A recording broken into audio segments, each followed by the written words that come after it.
And welcome everyone. I don't have anything special or particular as a topic. Happy New Year. I figure if anybody has anything they'd like to talk about, there's a lot of people upgrading to 20.05. How's everyone doing? My upgrade went well. Uh, my my question for the month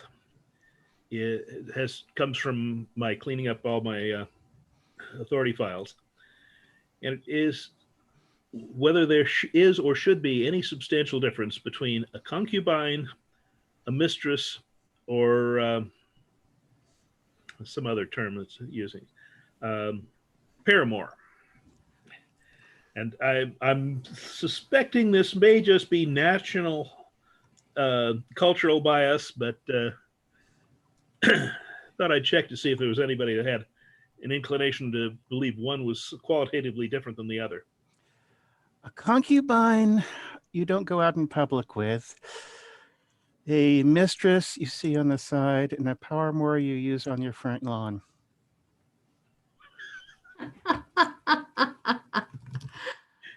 I'm seeing if I can get the Library of Congress authority files up. In our catalog, I know we have used the term prostitutes because, you know, Yeah, sailors. that's a little different.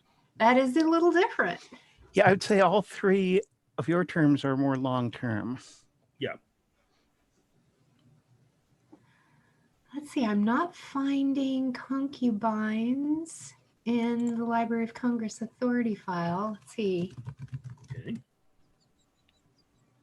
So I can easily swap that over to one of the other two. I have found paramours. Mm-hmm. Okay, hold on. I'll drop the authority record in the chat. It might be a bit long and weird, but let's see if that works. Paramours is an authorized heading with a C from illicit lovers.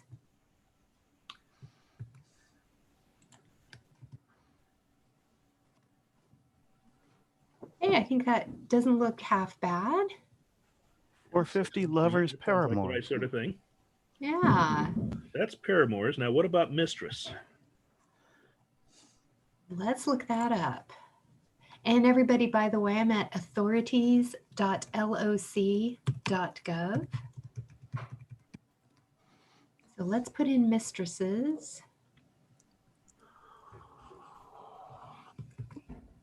I noticed that we have a see also adultery. Yeah. Yeah, that kind of goes with all three. Yeah.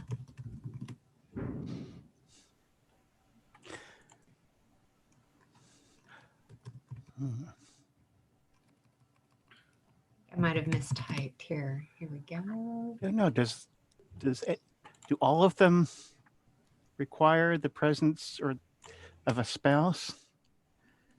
Well, there's the question. I found mistresses. Concubine. Yes. What was the status of Camilla between the end of Diana and her wedding? There you go. And that has a C also concubinage and paramours. So LC is once again showing its inconsistency. I love it. So paramours is an authorized heading with a C also kings and rulers, subfield X, paramours, C also mistresses. Yeah, I think this also points out that cataloging is often an art rather than a science. Yes, I've realized that. I've also realized that some people are not very good at it. One of the items I did the other day had a link that was family life in the United States in the 17th century. Yes. They were ahead of their time, I guess.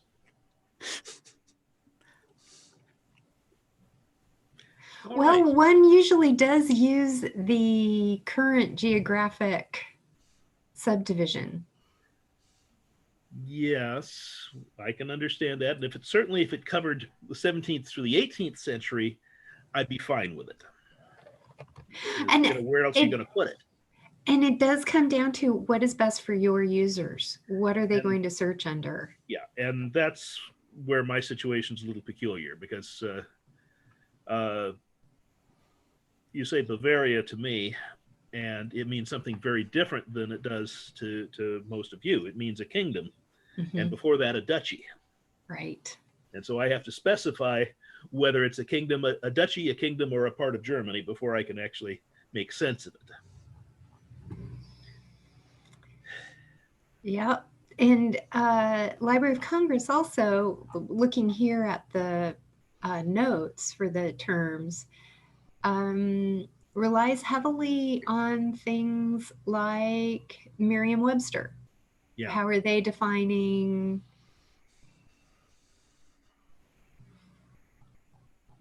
Which, again, may not work best for your users. In your own catalog, you may want also a lot more cross-references. Yeah. Yeah. It's a rare entry. I don't add some things to. Right.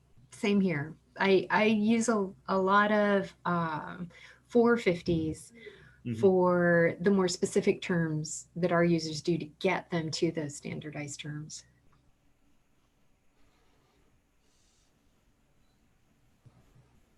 Okay, I think that's enough trouble from me.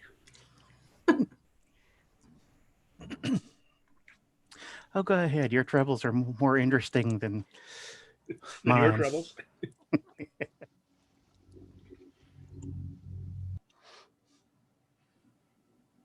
I can post a link here too. I like to use the Library of Congress link data when we're looking at these two, because you can click around a little easier than the authorities.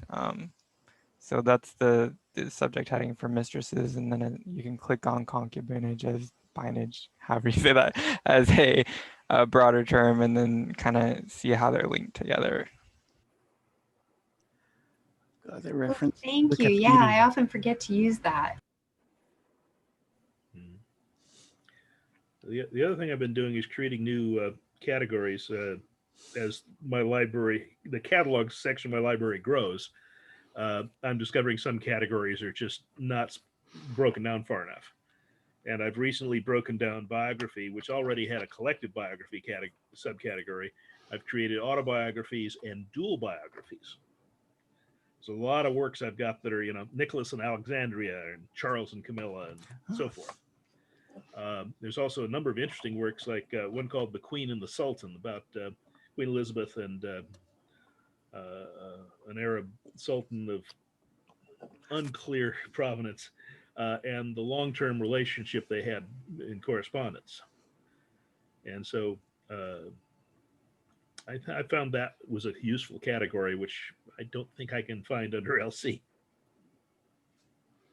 No, I think LC pretty much uses biography, but again, your users and your researchers are going to be looking for those. And that's why. Yeah, more specific. Yeah.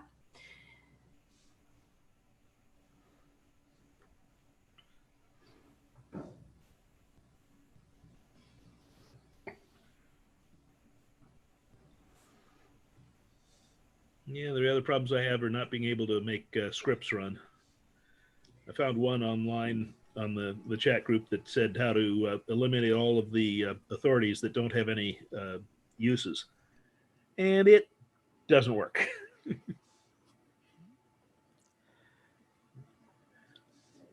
Well, perhaps we can take a look at it. I know Jason's here who... I don't have much experience on the command line. Fred might be more help than I can with scripts. But we can take a look. I'll take it however I can get it. Reports and scripts and such like are things on my, I really need to do this list.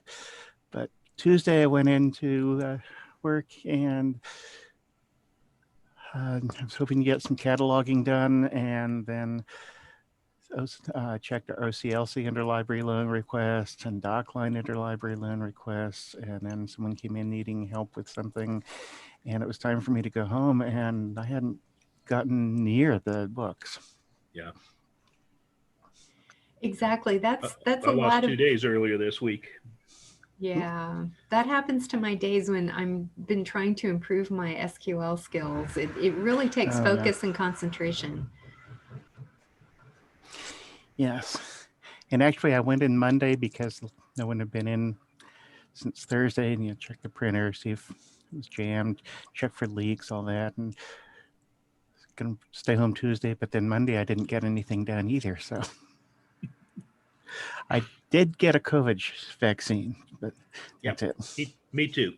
Hey, congratulations. Great. One of the advantages of being old. One of the advantages to working in a hospital. Well, one thing that I've been looking at authorities that are unused is we've implemented Elasticsearch, and I've been cautious about any sort of automated getting rid of authorities that are not used, because a lot of times they're not linked because of subdivisions. Okay. I haven't gone Elastic, so that isn't a concern yet. Okay, well, I found under Zebra too that a lot of times subdivisions, depending on the choices I made in the system preferences for matching, then a lot of, so that might be something to really take a look at, is what are your related system preferences for authority matching Okay. and linking. Makes sense.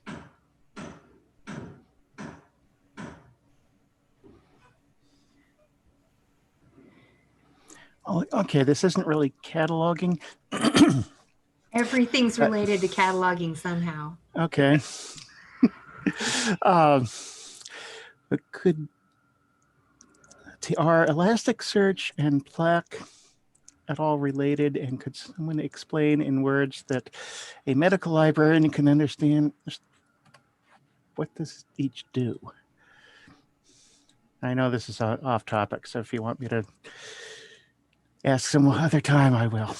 No, that is crucial, because yes, we create the cataloging records, but people need to find them. So I don't know how completely accurate this is. So everybody, please chime in and correct me.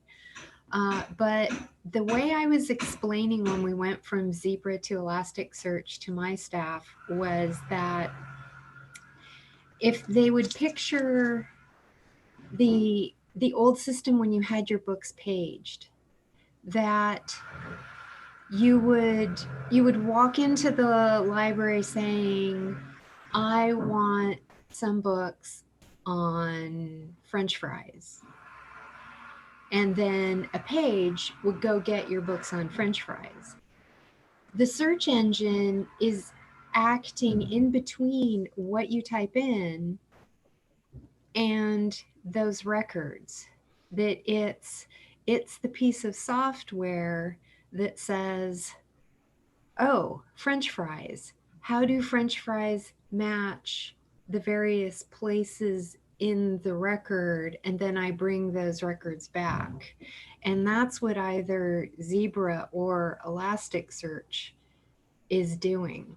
Now, Plaque is way out of my knowledge, but if someone else has more knowledge of Plaque, or we could find it perhaps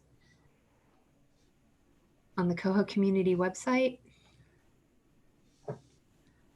Kind of zoned out. I got distracted. I know the Plaque is magical and it makes everything run faster, but that's about all I know. It lets it preload pages, I think, or cache pages, so that things can load faster. Yeah, I am still working on my complete install video. I had a really wonderful beginning title, except that my wife pointed out I misspelled chicken. But is it something that would be useful enough that I ought to include it? I put the link to the wiki page on Plaque, and they do recommend using it. Okay. with current versions. So I know for us, it was a big like upgrade because we're in a consortium and things got really slow at one point, especially with checking in and checking out.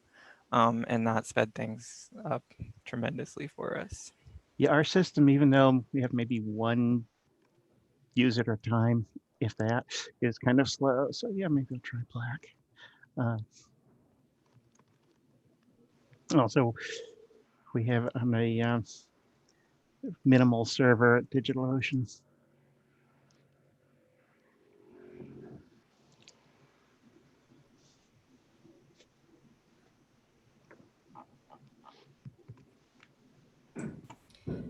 At last month's meeting, there was a lady, I think her name was Anne from New Zealand, perhaps.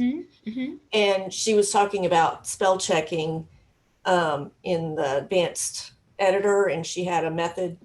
But I went ahead and opened up a bug and I put it in the chat. So if you are interested in, saying yes, that would be a great thing. It's 27207.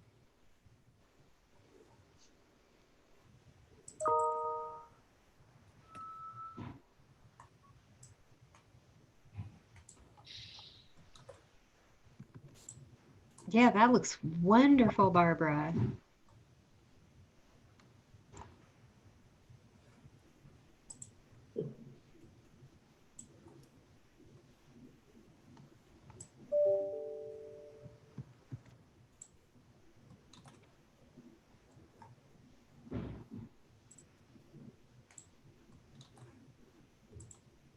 I like defining the fields you want. It's a spell check. Yeah.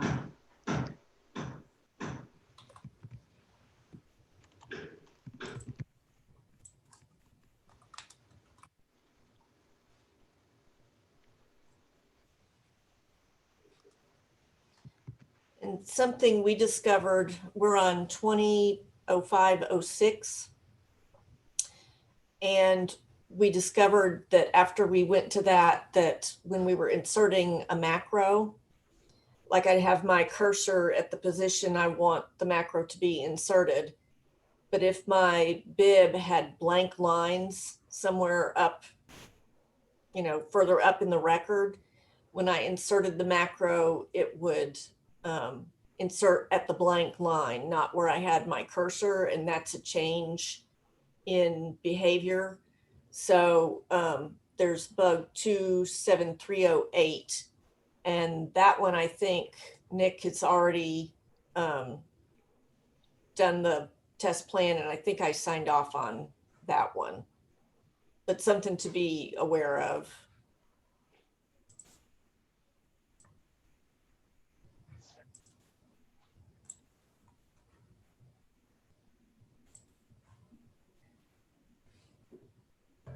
Yep, you signed off on it, but yeah, that's something to definitely be aware of. Yeah, because it's, all of a sudden it's like, where is it? And then you realize, oh, it's up here. That's not where I want it to be. And it's not easy to move. Yeah.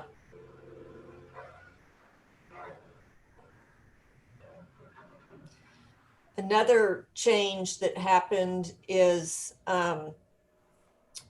so you have your pre-selected Z39.50 servers if you have some that are pre-selected.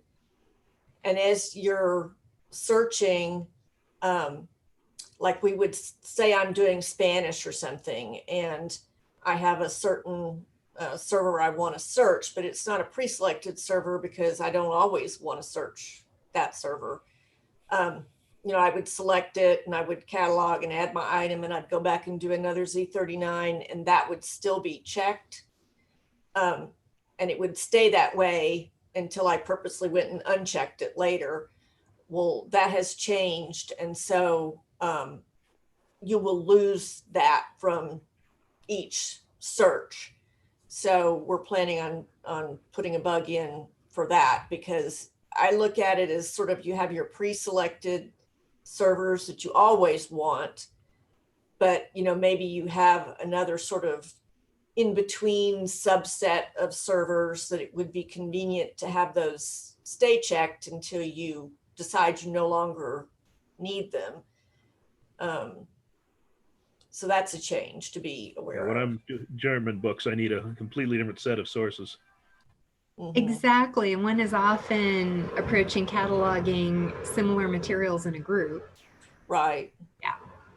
I don't know if this would be at all useful, but how about you could set up groups of Z3950 servers? I think I maybe put a bug in about that a long time ago. Okay. I don't remember, but that sounds familiar because I thought that would be really helpful too.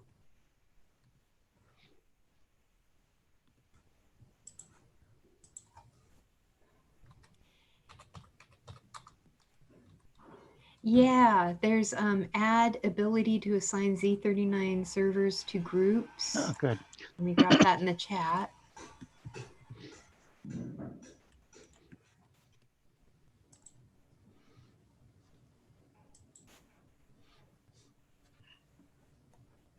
I just wish it were constructive to send a nasty gram to places that have a Z3950 that's not enabled, like, New York Public Library.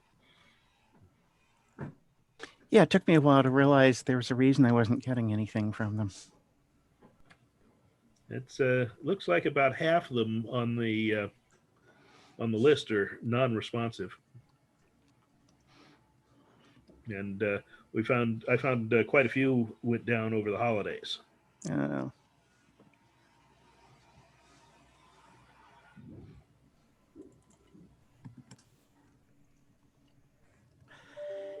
So I've got my Yes. little Library Alliance with the voodoo pins in them, so Oh. not having much effect. Yeah, someday somebody, me, probably not me, should go through making comprehensive list of Z3950 servers. Yeah. This library is expert in, let's say, science fiction. This one do 19th century nonfiction, etc.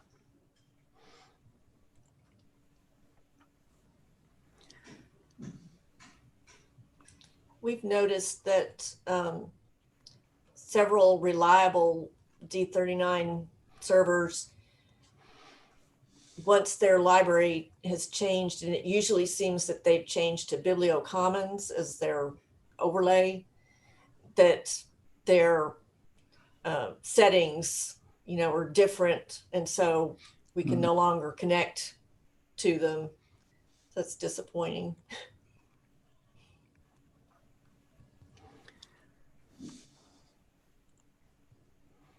Yeah, I was gonna put in a bug about adding Z targets to mana, and I never got that done. So maybe 2021 is the year to write that bug, because it would be cool if the Koha community was the place to go for Z targets. Yes. Speaking of mana, what on earth is it? Something I haven't activated yet. Pages tell me it's a wonderful thing I ought to sign up.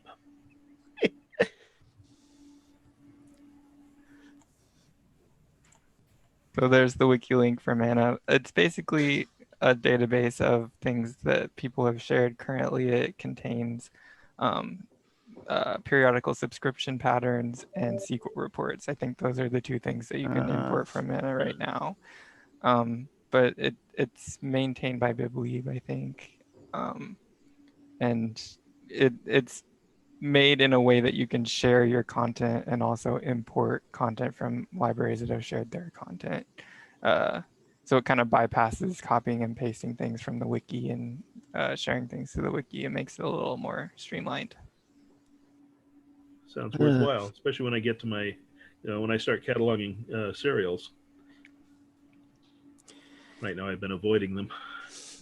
Yeah, I need to go in and revise all our serials prediction patterns for various reasons.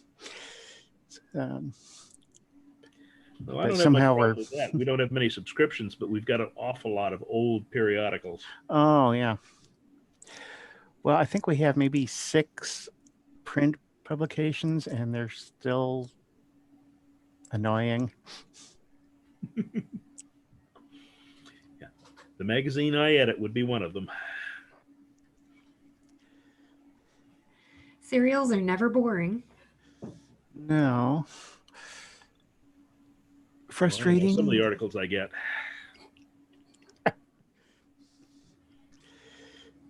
Well, I put a link in the chat to Bywater's page listing their Monday minutes about editing reports from Mana, and I found it really helpful. I've been pulling some reports from Mana and then following their directions to edit them, and they've been really useful. And then once I get a nice functioning report, I try to check the Koha wiki to see if it's on the reports wiki to make sure it's also there, because some people are not using Mana and we want them to still have access to these reports. Okay.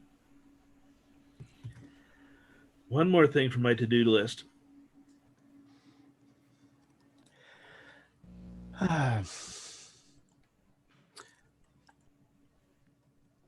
Okay, and anyone else will speak. I have another weird question.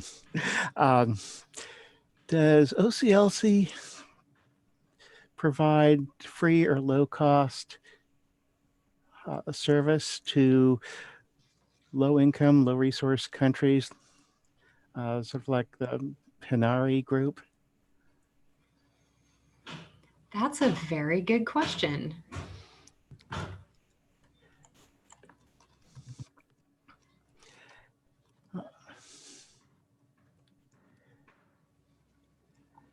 I guess I'll have to ask OCLC. I think so. I mean, I know they're worldwide, but I'm not familiar with those services. Okay. Fred, why be direct when you can come chat with us? Well, you're a lot more fun, certainly. I figure with a bunch of cataloging geniuses here. I used to work for FedLink, which was part of, okay, Heather, you know FedLink, where the bureaucracies meet, and I know what it's like dealing with OCLC.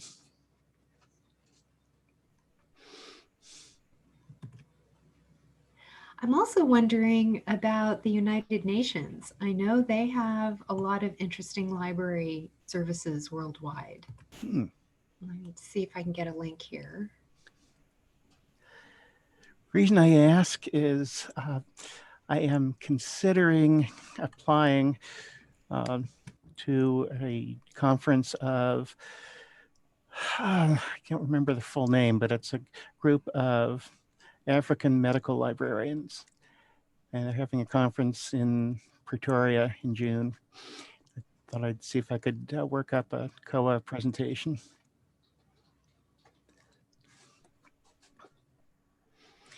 And I haven't been able to find a good African literature Z3950 server, African medical literature.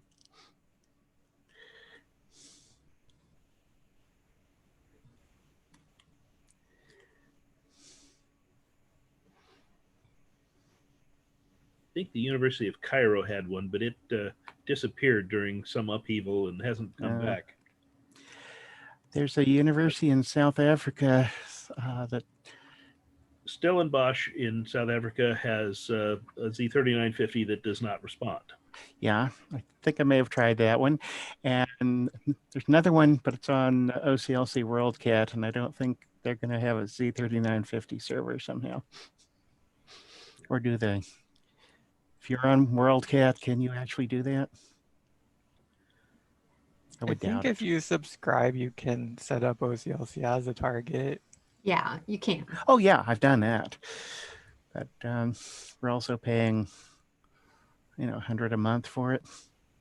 Yeah. Yeah.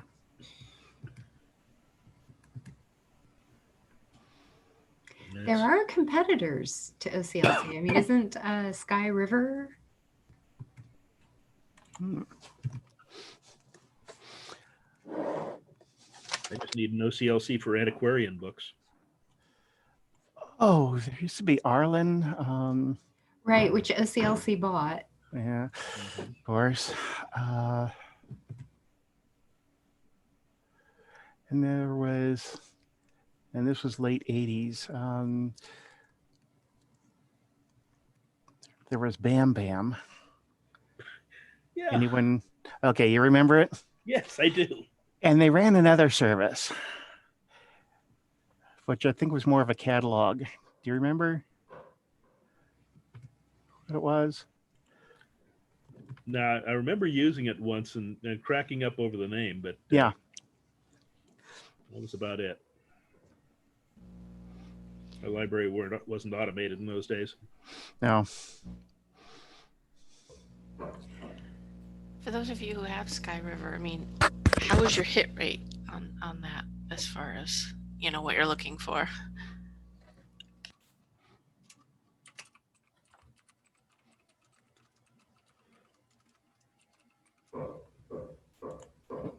I don't know if we have Or is any nobody any Sky Yeah. River? I just heard of it today, so I can't. I looked at it a year or two ago, but I needed a test, thing, and the hit rate was in the low 70%, which was too low for me at the time to bother paying for. So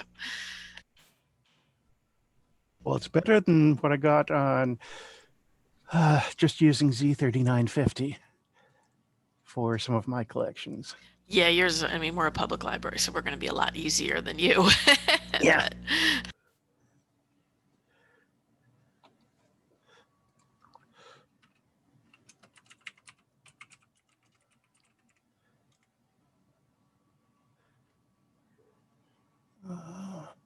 I was wondering if anyone thinks it would be helpful to have an undo button in the advanced cataloging editor. Oh, yeah, there's always a good use for an undo button. Yeah, a world of yes. I will put in a bug for that. Thank you.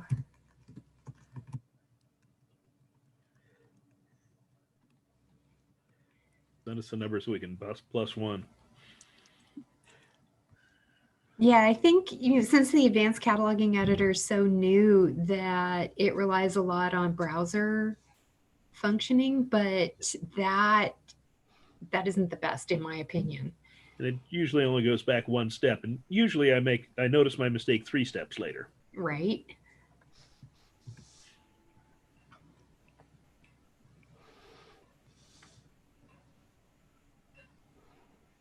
Yeah, I found that I will save so much when I'm using the advanced cataloging editor. Sometimes it's like, okay, that one field's great, save. That one field's great, save, so that I can just get out of the record to use that as an undo. But that takes so much time.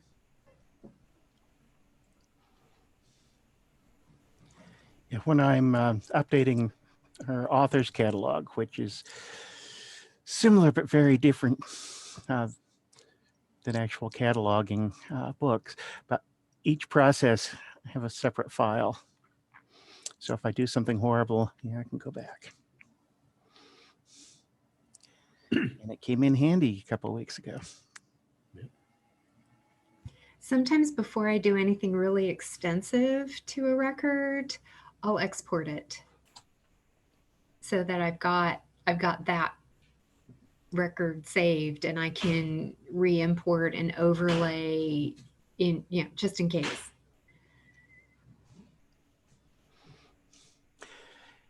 And the nice thing is the koha's undo import. Yes. Wish I didn't have to use that as often.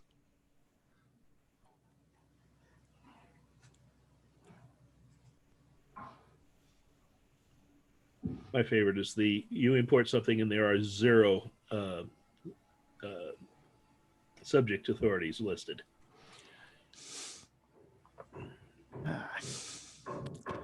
Hello. I guess another pin in their voodoo doll.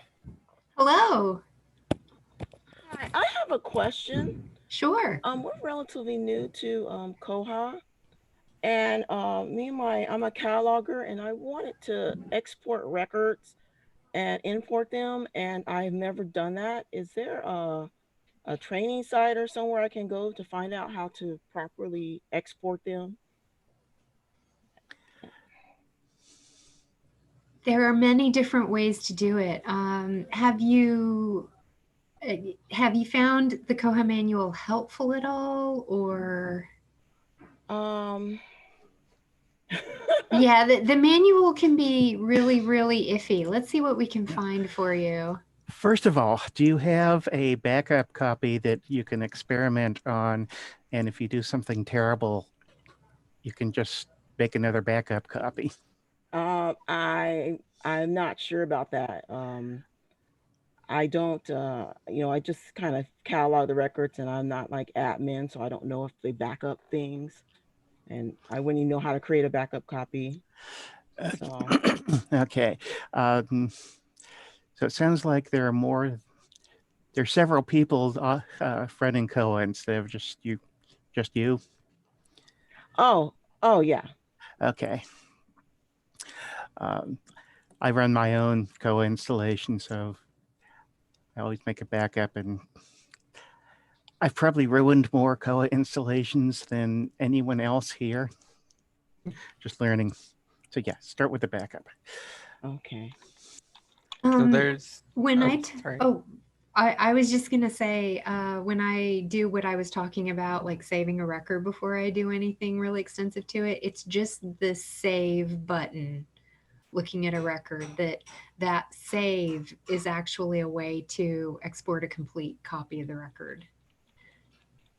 And I put a link in the chat to it's a few years old, but I think it's still applicable. How to use the batch export tool to export records. That's a way to get records out based on different criterias. Then you can edit them and then re-import them with the stage mark record functionality. How many records do you have? I don't know how many. Okay. Like I know my coworker had wanted to export some of our juvenile records and fix them up in Mark Edit and then re-import them. And we Yep. have never done that with Koha.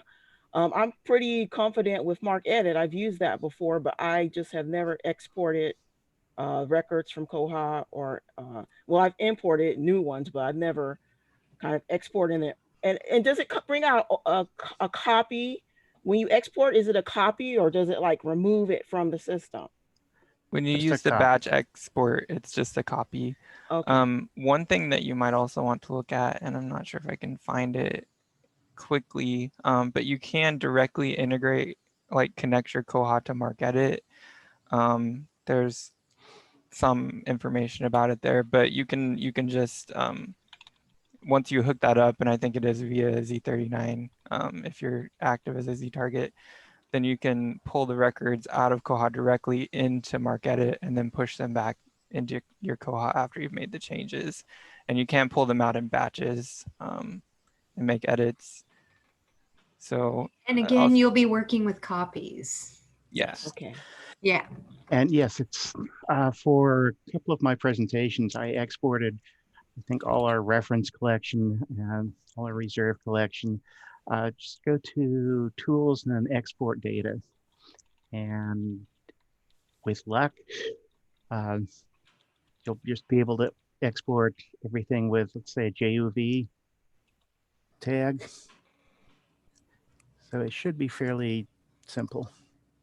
Yeah, when I'm doing batch record edits in MarkEdit, I always just run a report to find the records I use the report to refine it down to what I want, and then grab the bib numbers from the report, and you can use that as a batch import into MarkEdit. Okay. So you can grab exactly what you want. One thing I found, it took me a few weeks to track down. I had imported a huge batch of clinical key, those Rittenhouse books, and none of them had an item record because there were no actual items. And when I went to try to find them, I couldn't. So if you can put in a 952 tag just with an item type for all your records, that's going to make things easier. I've been having trouble installing MarkEdit. Does it need to be in the same machine as the the catalog, or can I put that in a different machine? No. Our catalog is running on a server probably in New York, and I have Marquetta on my computer. What computer or what type do you have? Is it Mac? My catalog's in the server somewhere in Texas. Okay. What's So Marquetta? being able to install Marquetta locally will cut the communications delay, if nothing else. Yeah. But is it Mac or Ubuntu, Windows? The machine you're running Marquetta on? Linux Mint. Okay. It's an Ubuntu variation. Okay. I've installed it on Ubuntu. I know Terry Reese talked about the Ubuntu version, which is a little different, but it will run. I got it to. I installed it on one of my Ubuntu computers. It can be done. It can be done then. I just can't remember how I did it. Sort of like how I hooked up Marquetta to Koha. I did it, and then I accidentally destroyed the machine. And then you slept. Yeah. When I was awake, the cat had pushed the computer off onto the floor, and I had to rebuild it. Yeah, and I learned that I have to do the documentation the day of. Documentation. Oh, that's a good idea. I was going to say, we have a test server. So sometimes I do experiment with the Mark export and bringing things back in there. But if you don't have a test server, you might be able to go to the Bywater demo site and maybe export some of your records and then import them into the Bywater demo site and play around with things. You might play around with Mark modification templates or something, and all that data gets reset. So it shouldn't be a problem, I don't think, to do that, but that might make you feel more safe that you're not yet affecting your own catalog of data until you get comfortable. The good news is I've got all the hardware I need for a duplicate backup server, and none of the time to put it all together. Yeah. Just over that way, my basement, I have a server, and that's one where I was trying to build a Library of Congress database, and the server blipped, and now I can't get to it. And we've been doing some exporting and importing lately, and I found that in the Mark export tool, you can select by item type, but I really wanted to be able to get down to collection or location, so I did a bug for that. I know I could do it through a report, but it seemed like if I'm there, on the Mark export tool, why can't I just have a drop down for those things? It would have been a lot easier. So. Yeah, and I don't necessarily recommend this for a huge collection, but I've exported everything and then converted to an Excel sheet and then just sorted by column for what I needed. Is it possible to put an Excel sheet back in? Marquetta will let you convert to and from. Okay, through Marquetta. Yeah, Marquetta's an amazing program. I was just working on a batch of updates to the author's catalog, and merge records is great because I can take the new Medline records with actual page data instead of date of publication, merge that. And then somehow I ended up with 2099 fields per record. That's the. I'm still at the stage when I'm merging a new record with one I did a year ago to get better information. Then you can deduplicate automatically. And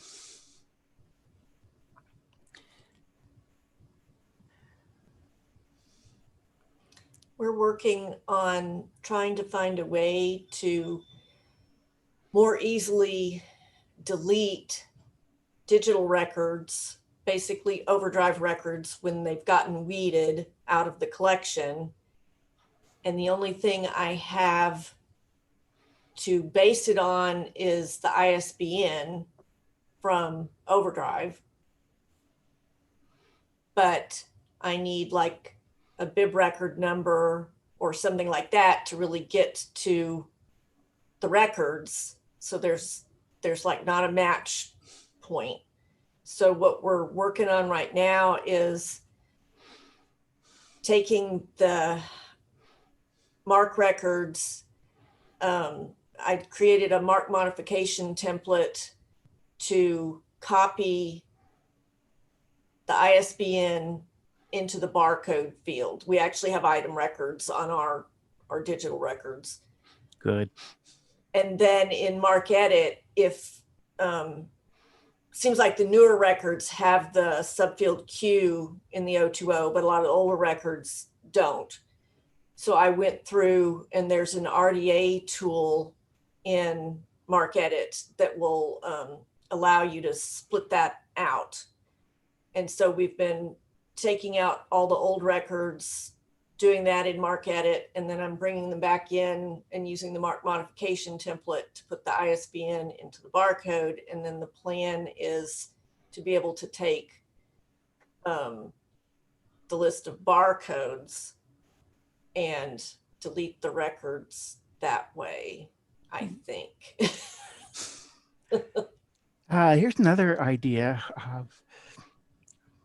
I think it's a little more clunky than yours, but that's what I've been doing is take the ISBN, search on that, and then create a list, and then export everything, include the entire MARC record from the list.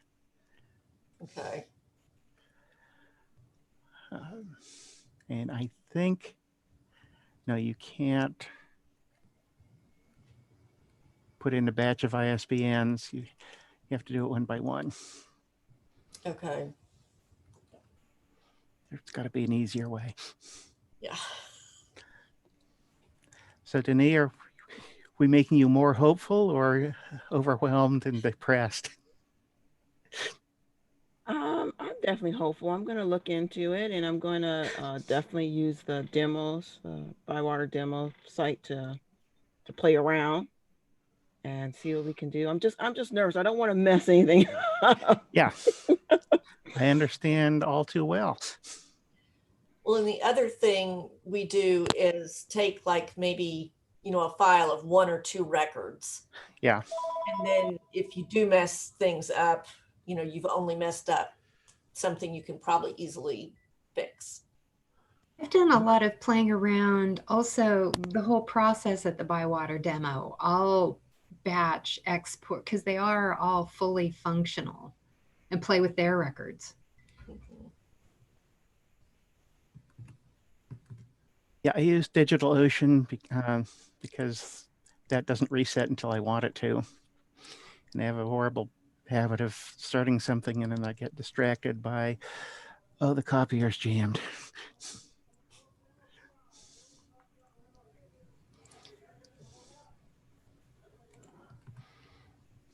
Oh yeah, we have a question in the chat. There's the batch item deletion, and isn't there a box to delete the record if no item remains? Yes, there is, yeah.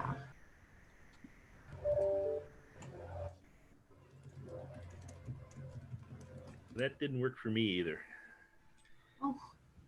I think it worked for me.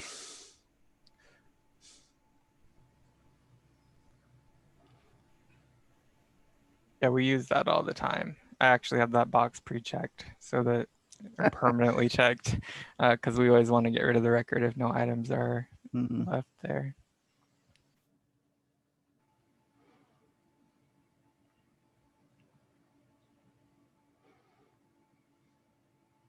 Yeah. As being a poor nonprofit and paying for storage by the gigabyte, you want to keep things small. Yes.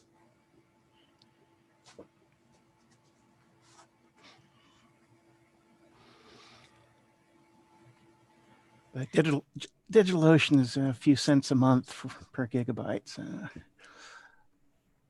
Okay, if you have a 500 gigabyte database because something terrible happened, you know, it sort of grew.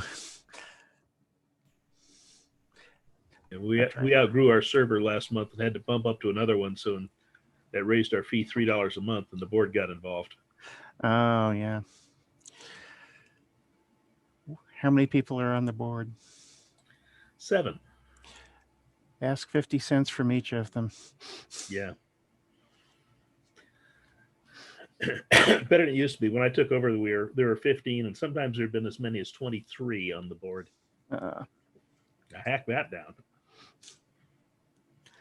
Well, does anybody have anything else cataloging related? We're getting towards the end of the hour. Well, to me, if you need any help, feel free to email me directly.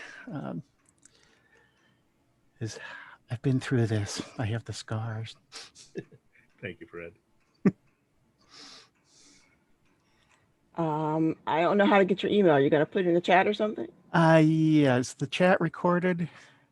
It will be. Why don't I go ahead and stop recording Okay. and I'll grab the chat. So let me stop.